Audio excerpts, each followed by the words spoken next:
Bueno, vamos a empezar. El primero va a ser este pasta de dientes gemelos, que está bien bonito, que le arrancaron el ojo y no tuve como arreglarlo y está... Bueno, le voy a pasar el otro. Este es una pingüinita, mírenlo. Está como sus ojitos. Está rompida por todos lados. Bueno, la otra es la Peppa Pig, que está bien bonita, nada más que está rompida de aquí, pero ya está arreglada. Y el otro es una ovejita chiquitita que tiene una carita kawaii mía. Y la quiero mucho y la quiero muchísimo. Ok, este Cuchi está súper bonito. A la basura.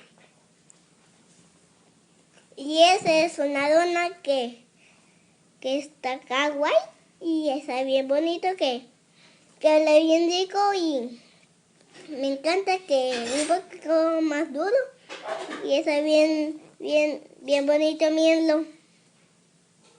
Está kawaii, ¿para qué le metes el mío? Y el otro es un unicornio, que ese es el más querido que yo he querido.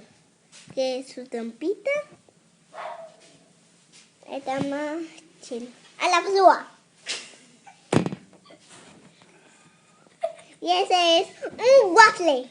Que somos iguales que mi hermano y yo.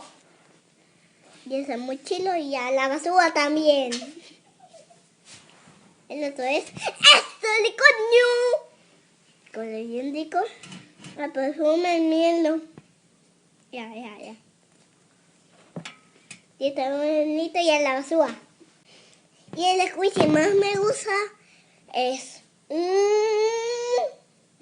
pandita, que me gusta muchísimo, que le arrancaron el llavecito. Y miren, está bien kawaii y a la basura. Este video de hoy, dejen un botón de like aquí abajo, por el botoncito de aquí abajo, que ya mi intro yo la hice. Y bueno, nos vemos en el próximo video.